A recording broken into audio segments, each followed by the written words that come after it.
nous aussi qu'on nous choisisse. On veut que... Mais est-ce que tu t'es imprégné de la vision de l'appel de ton mari? Est-ce que tu pries pour ça? Est-ce que tu jeûnes pour ça? Tu as seulement le souci de paraître. Mais un comportement zéro. Sanctification zéro.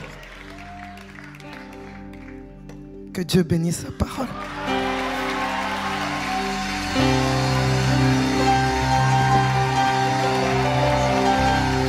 Wow.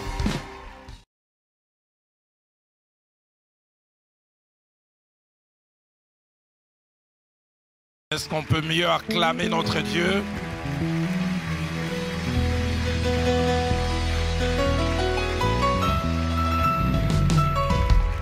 Que Dieu soit béni, nous reprenons nos places. Pour ceux qui ne le savent pas, mon épouse, au-delà de s'appeler Viviane, moi je l'appelle Viviakine. Parce que c'est un médicament que Dieu a utilisé pour me guérir de plusieurs maux. Qu'elle commençait à en citer certains, j'ai fait comme chez nous en Afrique, j'ai croisé les doigts, j'ai dit qu'elle s'arrête là. Comment ne pas bénir Dieu pour ce week-end? Et comment ne pas lui dire un grand merci pour l'équipe de Dalo Ministry International, avec Papa Cyril et tous ceux qui sont derrière lui. Est-ce qu'on peut encore apprécier ces...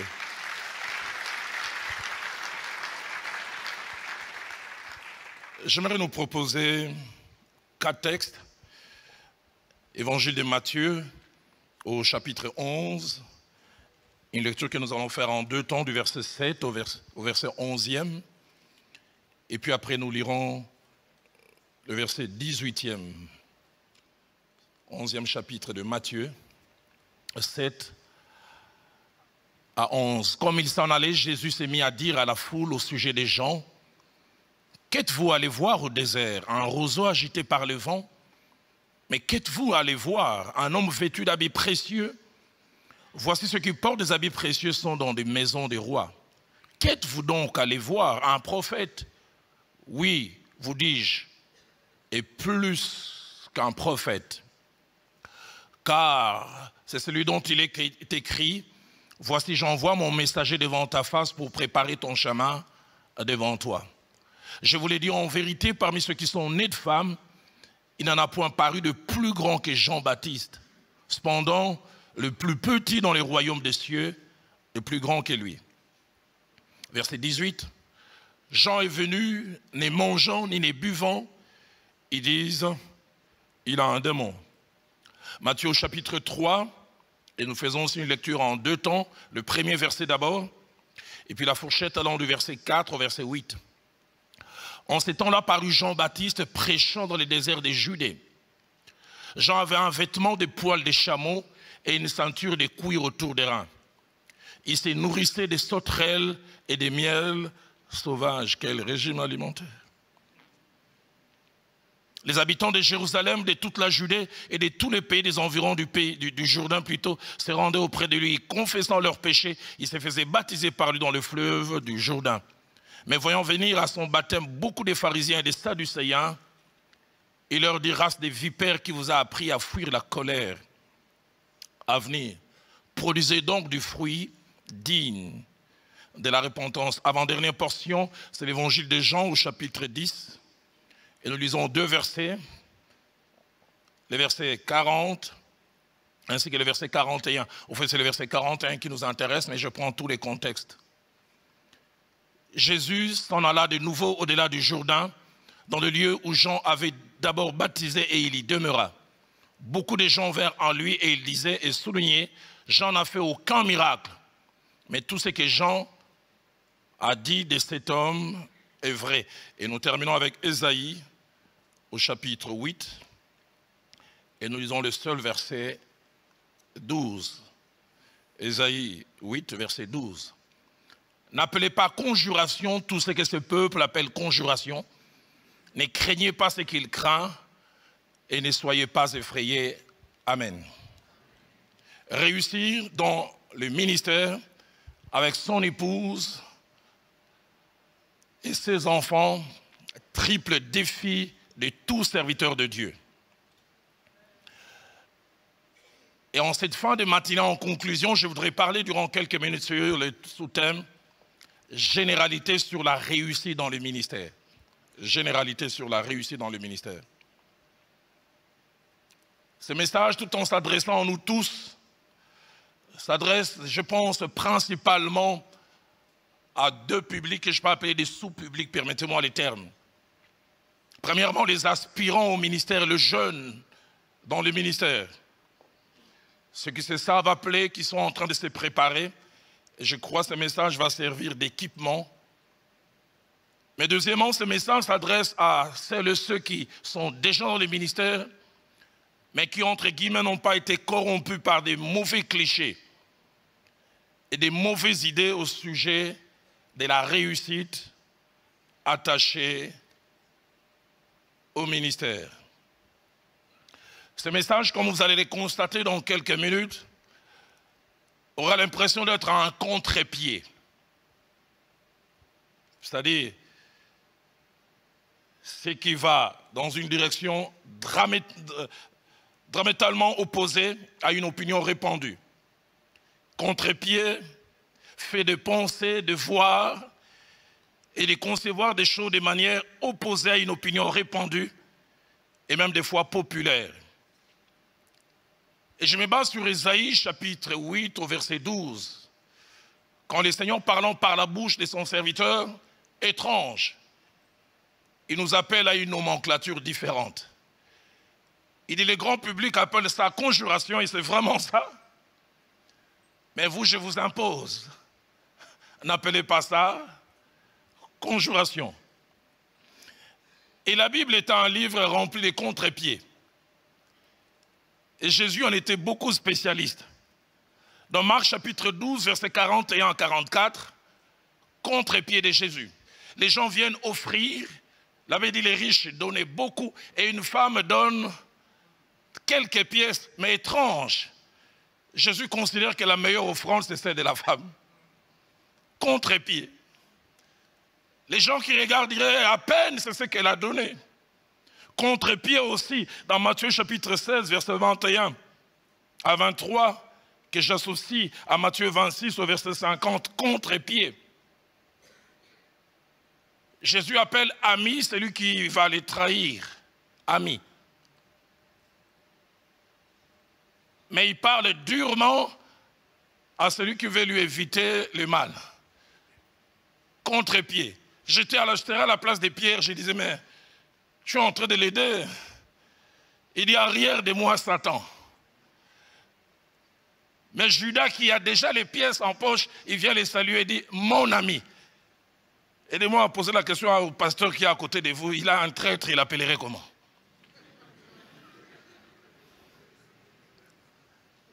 Et puis en plus, tu l'essaies, il vient faire l'habit, tu dis, frère, arrête le théâtre là. Quand il appelle ami de ma destinée.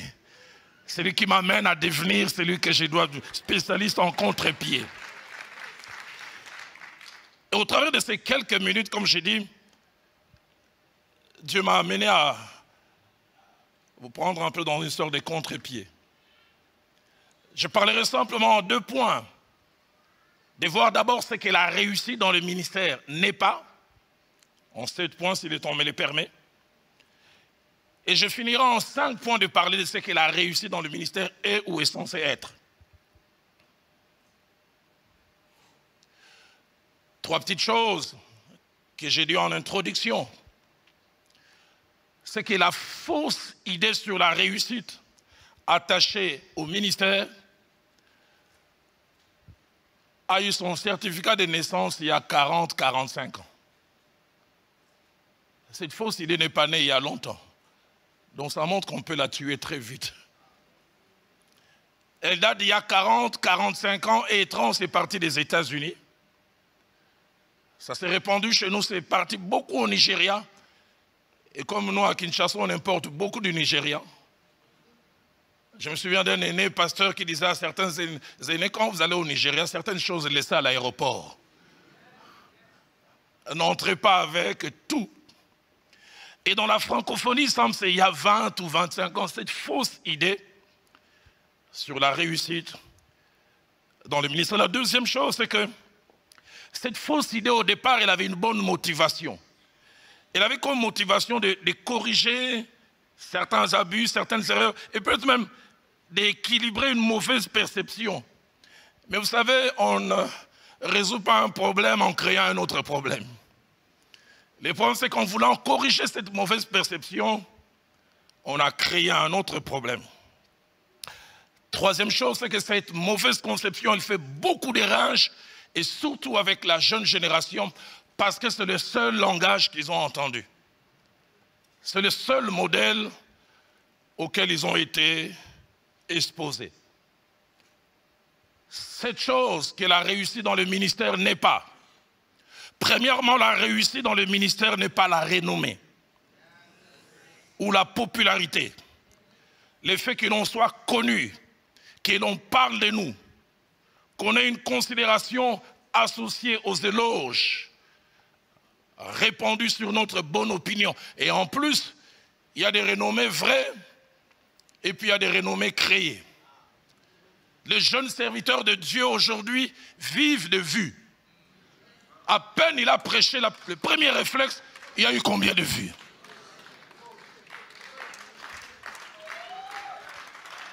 Je les appelle des vivologues. Jérémie n'était pas un prédicateur populaire, mais il a réussi dans le ministère. Jérémie, ce n'était pas un prédicateur qu'on acclamait. Dans Jérémie, au chapitre 20, verset 7, la partie B, jusqu'à le 8e verset dit « Chaque jour, je suis un objet de raillerie. Tout le monde se moque de moi. Car toutes les fois que je parle, il faut que je crie à la violence, à l'oppression. » Écoutez ce qu'il ajoute. « Et la parole de l'Éternel est pour moi un sujet d'opprobre et de risée. » Mais je voudrais dire, Jérémie a réussi dans son ministère. Ah, si Jérémie était de notre époque, il n'aurait pas beaucoup de vues. Jean-Baptiste, en son temps, on ne l'aurait pas qualifié d'un ministre qui réussit. Un de mes aînés a dit même un ministre qui a réussi, il a fini par un deuil sans tête. Dans son cercueil, il n'y avait pas sa tête, mais il a réussi. Dans Matthieu chapitre 11, verset 18 que nous avons lu, c'est Jésus-Christ lui-même qui parle. Il dit, Jean ne mangeait ni ne buvait, mais on disait, il a un démon. Mais Jésus dira de lui, de tous ceux qui sont nés des femmes, il n'y a pas eu de plus grand. La popularité. Est-ce que je veux être efficace ou je veux être populaire? Est-ce que la popularité et la renommée en elles-mêmes sont mauvaises? Non. Elles sont mauvaises quand elles deviennent notre quête, notre motivation. Savez-vous que Jésus a été populaire, mais il ne l'a jamais cherché, il l'a subi. Mais nous, nous la cherchons, nous la provoquons, et des fois nous la forçons quand elle n'est pas là. Dans Marc chapitre 6 au verset 14, ma Bible dit, Hérode entendit parler de Jésus dont les noms étaient devenus célèbres. Mais Christ n'a rien fait. Aidez-moi à poser la question à votre voisin, votre célébrité, elle est provoquée? Forcée? À plusieurs endroits, pendant que Christ, on dit sa renommée se répandait de plus en plus.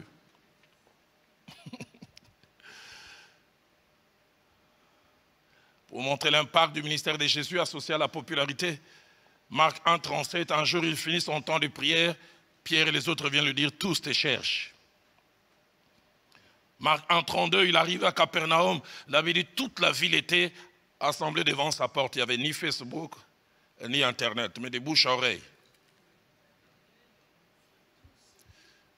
Pas une quête, mais il a subi ces choses. Mais non seulement que Christ subissait ces choses, mais quand ces choses venaient à lui, il savait les gérer.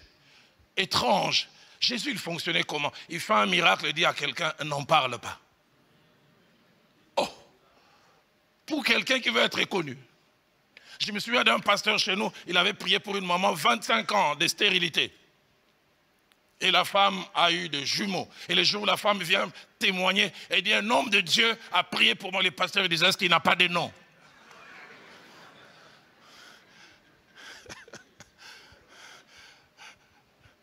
il faut citer le nom. Et vous savez, quand ils avancent comme ça, ils disent tout ceci, Dieu l'a fait par votre humble serviteur que je suis.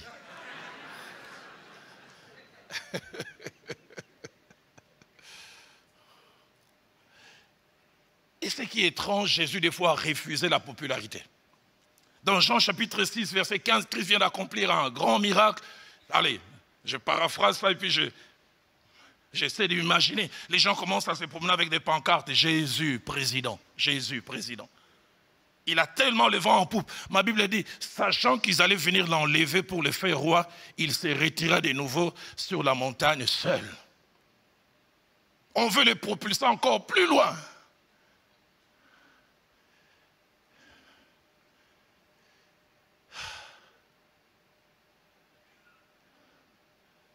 Jésus n'était pas comme certains qui ne sont importants qu'à leurs yeux.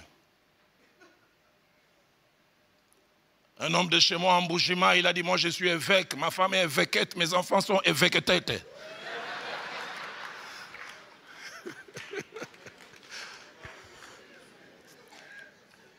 Dans Acte 5, verset 36, quelqu'un qui n'était rien, Théodas, écoutez ce que la Bible dit, Théodas, c'est qui s'est donné pour quelque chose. Il y a des gens qui ne sont rien, mais qui sont importants à leurs propres yeux. Deuxième chose, que la réussite dans le ministère n'est pas liée à la grandeur de nos bâtiments. Les bâtiments que l'on construit. Est-ce que je veux dire que les bâtiments sont mauvais? Non. Je veux dire qu'il ne faut pas en avoir? Non. Mais il ne faut pas lier son importance aux bâtiments que l'on a pu bâtir pour Dieu. Et des fois, c'est une course effrénée. J'ai une cathédrale de 50 000 places par la grâce de Dieu.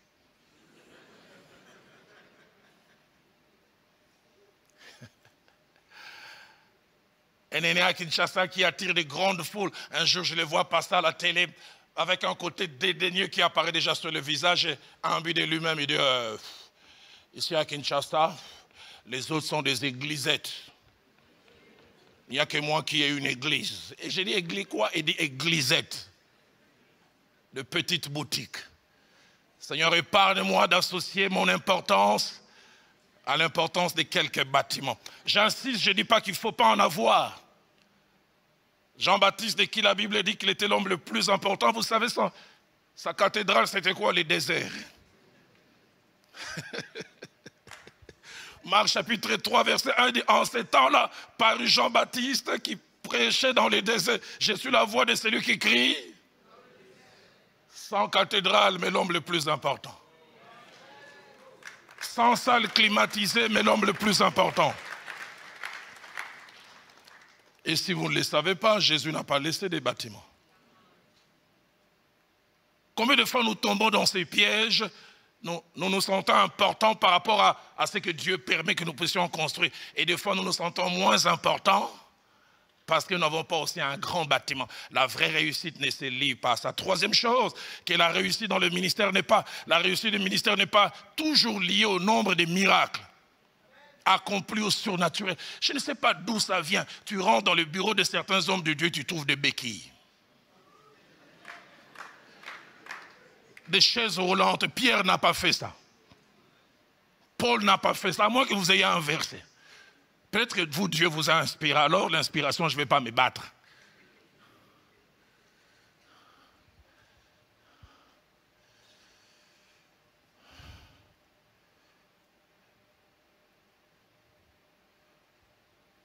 Jean, que nous avons lu au chapitre 10,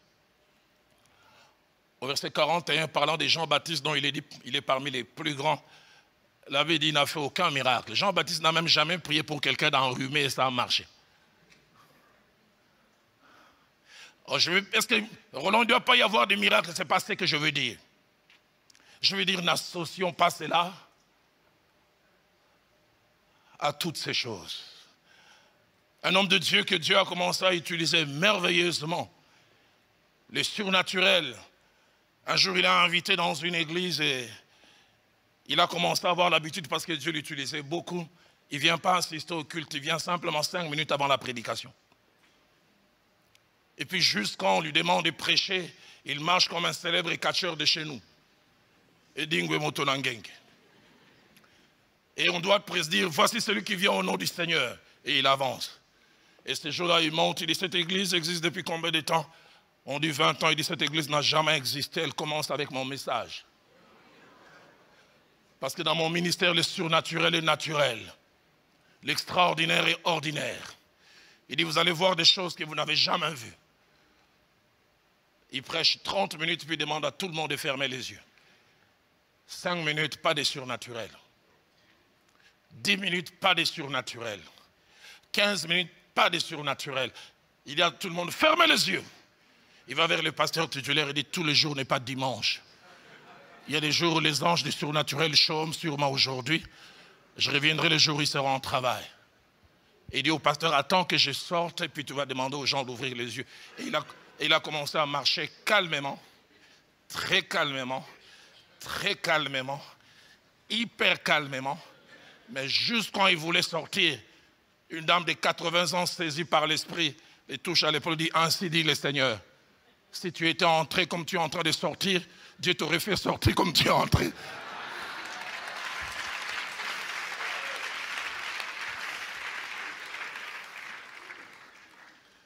La réussite dans le ministère n'est pas liée au surnaturel. Quatrième chose que la réussite dans le ministère n'est pas.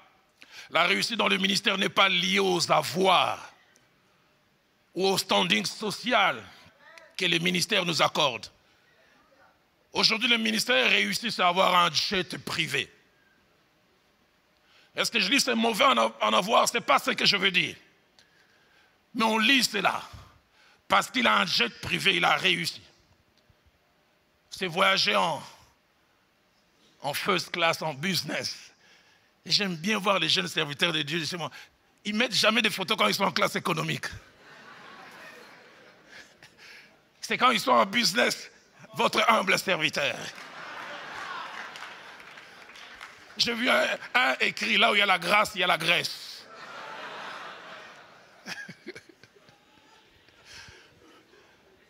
La réussite n'est pas liée aux montres. J'ai jamais oublié un homme de Dieu. Il m'offre une montre très chère. Il dit, Roland, la prochaine où tu auras prêché avec cette montre, il faut porter une chemise aux manches courtes. En louant Dieu, tu lèves les mains, mais tu témoignes.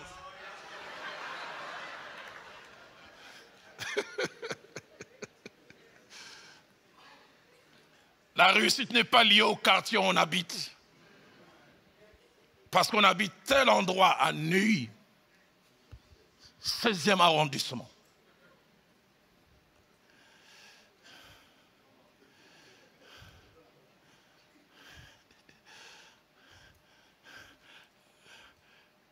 Écoutez, le style de vie de l'un des plus grands, et parmi ceux qui ont vécu. Jean-Baptiste, il avait comme vêtement des poils de chameau.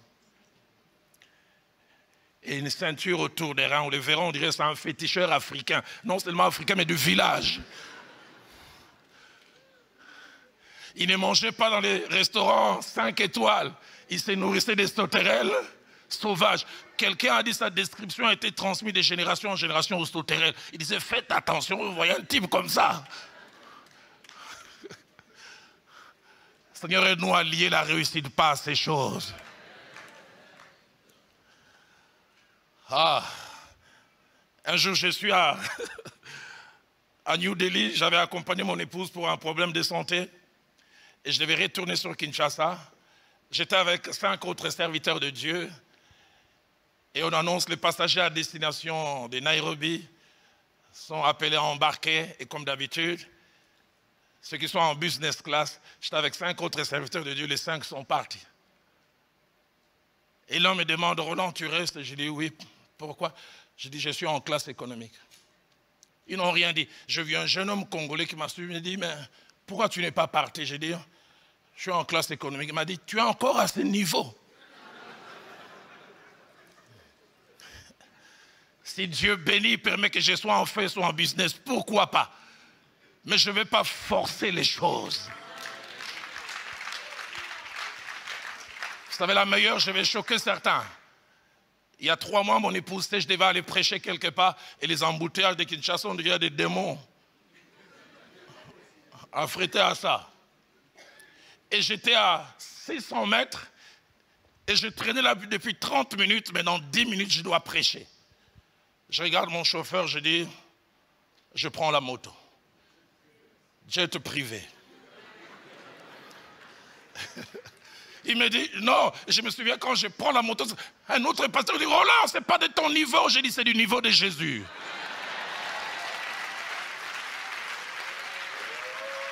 Et vous savez quoi? Je suis arrivé, mais mon chauffeur est arrivé 5 minutes avant la fin de la prédication. Donc je serais resté à mon niveau. Les gens auraient manqué une prédication, ça m'a changé en rien. Et puis je dois vous avouer, l'expérience sur la moto, elle est belle. Hein?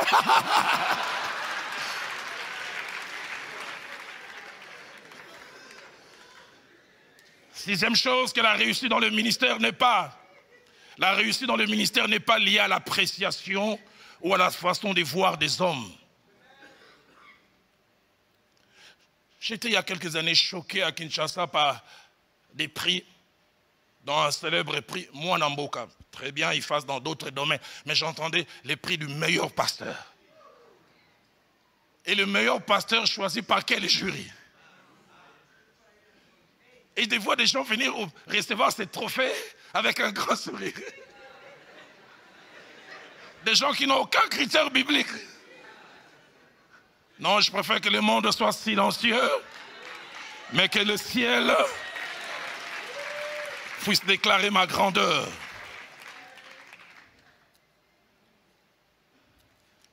Jean-Baptiste a été déclaré le plus grand par Jésus, mais je ne pense pas que ceux de son époque lui déclaraient le plus grand. Vous savez, on peut réussir selon les hommes et échouer selon Dieu.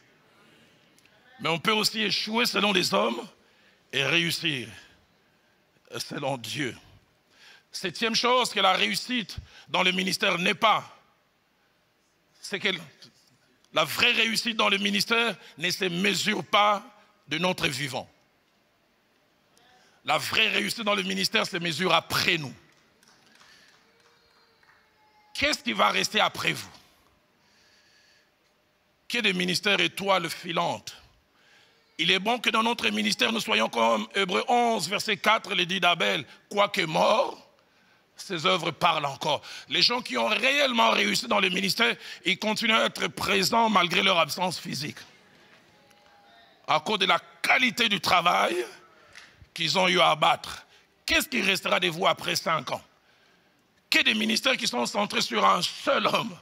Il meurt, le jour où on l'enterre, on dirait que le ministère aussi est enterré. C'est quelques passages d'Actes 5, versets 36 à 37, nous parle de 2 hommes, ministère étoile filante. La Bible dit, car il n'y a pas longtemps que parut Théudas. Écoutez ce que ma Bible dit, qu'il s'est donné pour quelque chose. Il n'était pas. Il s'est donné lui-même. J'ai entendu les gens chez moi, je ne sais pas si ça arrive ici à Paris. Nous sommes les grands. C'est nous les piliers de Paris. Paul ne l'a jamais dit. Jésus ne l'a jamais dit. Le seul endroit où ça a été un peu dit, c'est Paul, mais qui parle des autres. Il dit ceux qui sont considérés, les plus considérés, et puis il ajoute qu'ils sont regardés comme des colonnes. Mais puis il regarde et puis il dit, mais Dieu ne fait exception de personne. Il leur donne un certain rang.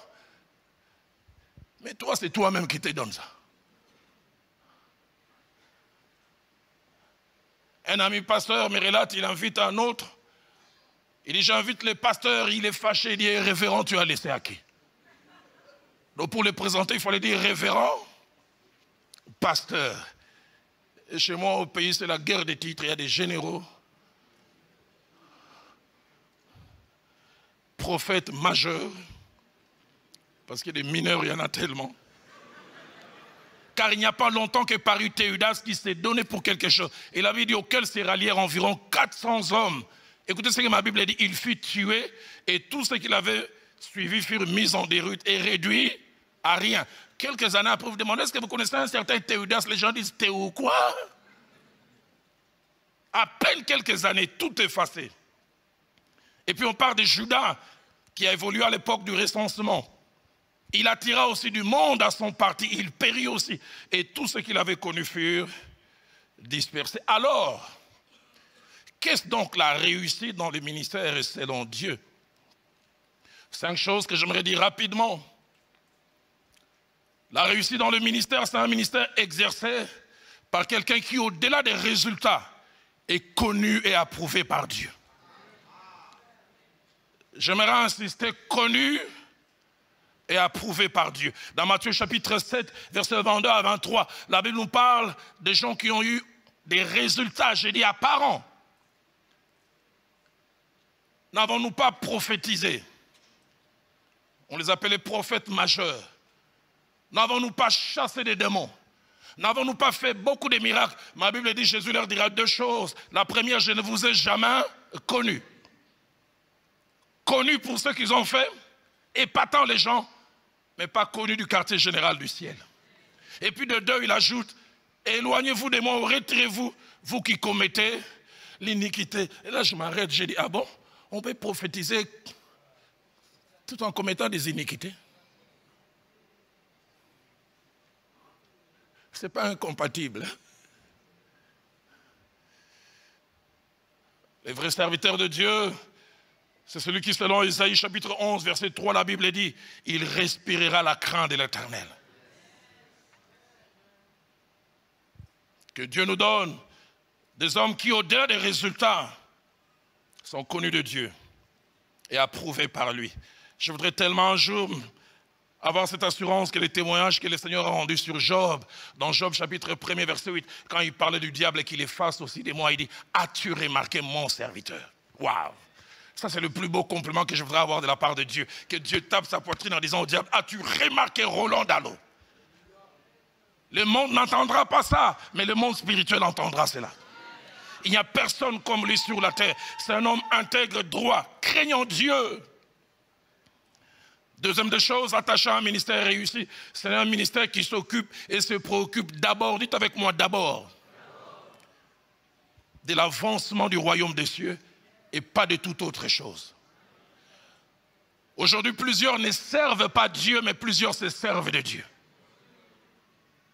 Triste chose dans le ministère. Et ce qui le préoccupe, c'est 2 choses, le salut des âmes et la transformation des vies. Et ce sont des choses qui vous préoccupent encore. Le salut des âmes et la transformation des vies. Le salut des âmes intéressait tellement Paul que dans Philémon chapitre 1 au verset 10, malgré qu'il est en prison, il témoigne, il dit, je témoigne sur mon fils Onésime que j'ai engendré étant dans les chaînes. Réclus, manquant de liberté, mais il y a encore les fardeaux pour les âmes. Avez-vous encore les fardeaux pour les âmes? Il y a 5 ans, je suis invité dans une église à Kinshasa de plus de 2000 membres, 5 jours, merveilleux, glorieux, plus de 600 convertis. Au moins 10 couples qui se sont remis ensemble. Je ne parlerai pas d'autre chose que Dieu lui a fait merveilleux. Les derniers jours, on se retrouve dans le bureau du pasteur, je le vois, il a un air d'enterrement triste. Je demande qu'est-ce qu'il y a. Il dit, malgré les 6 jours, la comptabilité vient de me donner un rapport, les offrandes ont été très basses. Mais je dis, les âmes ont été sauvées. Il dit, enlève les âmes là. Le salut des âmes ne lui dit rien. Tout ce qui l'intéresse, Seigneur, épargne-moi de cela. Je ne veux pas être quelqu'un qui travaille pour les ventres. Ils sont intéressés par les saluts des âmes, mais puis ils sont aussi intéressés par la croissance des sauvés. Comme l'apôtre Paul, dans Ephésiens chapitre 4, verset 13, ils amènent les hommes à l'état d'hommes faits. Ils travaillent pour qu'ils atteignent la stature parfaite de Christ. Ils font ce que l'apôtre Paul dit dans Galates 4, verset 19, que Christ soit formé en eux. Donne-nous des gens qui se préoccupent de ce que Christ soit formé dans les gens. C'est ça un ministère réussi. Troisième chose, attaché à un ministère réussi, c'est un ministère qui participe au-delà du salut et de la croissance à faire des personnes des ouvriers. À les transformer en des personnes actives dans l'œuvre de Dieu. Ephésiens 4, verset 12, parlant de la finalité du ministère, il dit, c'est pour le perfectionnement des saints en vue de l'œuvre du ministère. Le fait Jacques-André Verneau peut estimer qu'il a réussi dans le ministère parce qu'il a gagné un jeune homme en Christ et il a amené ce jour à bénir Paris. L'apôtre Paul pouvait dire, parlant à Philémon, il dit Onésime, autrefois il était inutile, et à toi et à moi, mais maintenant il est devenu utile. Un ministère réussi doit avoir des hommes projets. Jésus-Christ, quand il appelle Pierre et son frère André, dans Matthieu 4, 19 à 20, il dit, suivez-moi et je ferai de vous pêcheurs d'hommes. Quel est l'homme en qui vous voulez vous investir, faire de lui quelque chose? Il ne dit pas vous deviendrez, il dit je ferai de vous. Dans votre devenir, je serai un acteur, permettez-moi la tautologie, actif. Nous devons avoir des gens que nous présentons comme des trophées. Quatrième et avant-dernière chose, attachant un ministère réussi. Un ministère réussi, c'est un ministère par lequel non seulement le royaume des cieux avance de manière évidente, mais c'est un ministère au travers duquel Dieu passe pour atteindre ses objectifs sur des vies, individuellement et collectivement. Acte 19, verset 26, la Bible parlant de l'apôtre Paul, c'est même pas lui qui témoigne, ce sont d'autres, il dit, non seulement à Éphèse, mais dans presque toute l'Asie, c'est Paul a persuadé et détourné des foules de gens en disant que les dieux faits de main d'homme ne sont pas de Dieu. Paul lui-même, dans Acte 26 au verset 20, parlant devant les rois Agrippa, il dira, je n'ai pas résisté à la vision, et puis il ajoutera à ceux de Damas d'abord, puis à Jérusalem, et dans toute la Judée. Et même chez les païens, j'ai prêché la repentance et la conversion à Dieu avec la pratique d'œuvres dignes de la repentance. Cinquième et dernière chose, et je finis par là. Un ministère réussi. C'est un ministère qui, comme dans la parabole des talents, dans Matthieu chapitre 25, versets 20 à 23, connaît ces trois choses. La première est appréciée parce que, plutôt il a apprécié parce qu'il a fructifié ce que le Seigneur lui avait donné. L'un a reçu 5 talents, un 2, puis un troisième, un seul. Deuxièmement, parce que les 2 sont arrivés à produire le maximum de ce que Dieu avait investi en eux. Je voudrais un jour quitter cette terre des hommes avec la certitude d'avoir tout donné. Même quand on me jette en terre, la terre dit il n'y a plus rien. L'apôtre Paul quittant, il dit j'ai combattu le bon combat, mais il dit surtout j'ai achevé la course. Souvent quand je prie, je dis Seigneur, pourquoi tu serais pressé de me prendre? On passera l'éternité ensemble.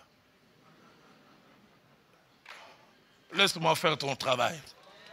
Moi j'ai fait une alliance avec Dieu, je mourrai comme Siméon. Je ne mourrai pas avant d'avoir accompli et expérimenté la dernière des choses. Siméon est l'un des rares. Il a vu la dernière des choses que Dieu lui a promis. Écoutez ce qu'il dit. Seigneur, maintenant tu peux prendre ton serviteur. Je partirai comme ça. Est-ce qu'il y a quelqu'un qui veut aussi partir avec moi comme ça? C'est pourquoi je peur d'aucun poison, aucune coalition. J'ai fait une alliance avec Dieu. Celui qui va m'empoisonner mourra des mêmes symptômes aggravés.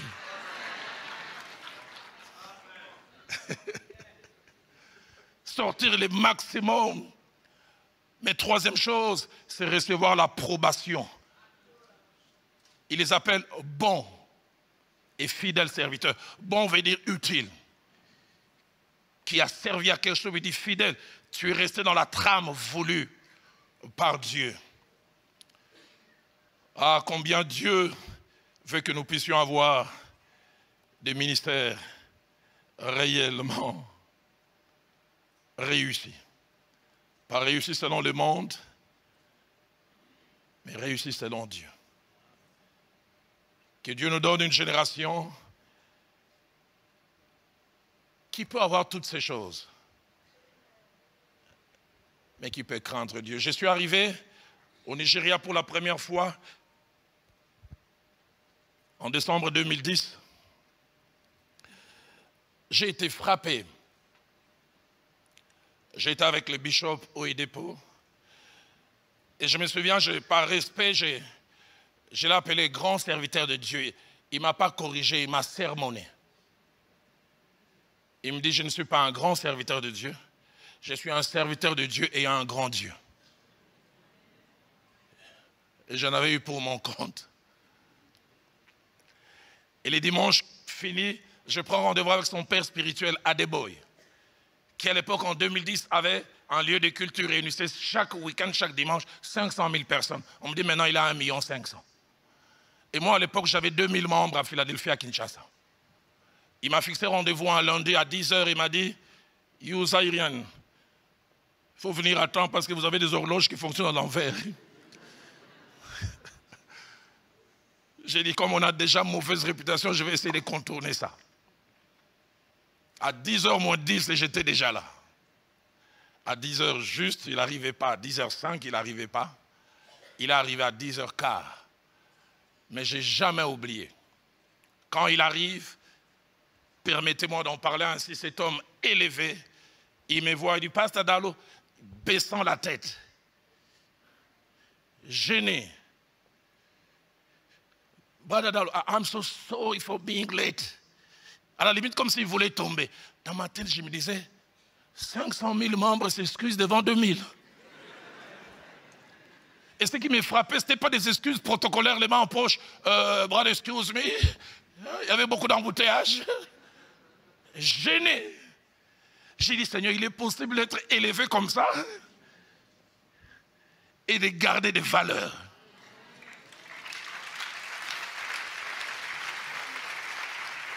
Il y a des gens, surtout originaires de chez moi, Dieu les élève un peu, on dirait qu'ils deviennent de Dieu adjoint, de fils de Dieu. Seigneur, donne-nous d'avoir la réussite, la vraie.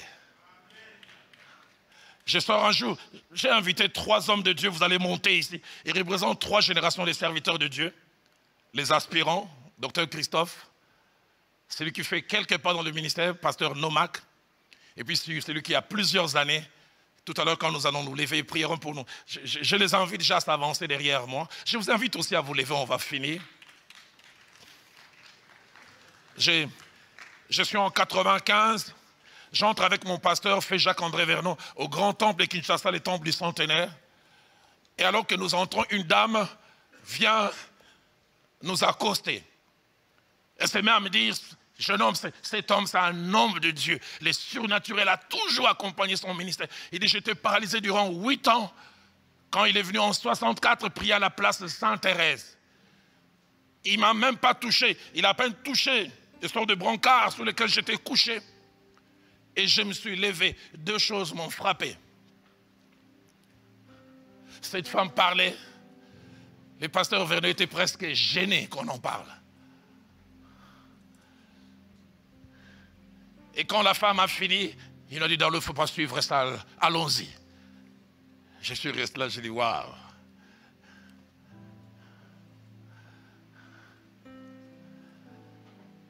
Surtout la génération Facebook. Il a prié pour un enrhumé aujourd'hui. C'est arrivé à 23 h. Il a le désir que les aiguilles de la montre aillent vite.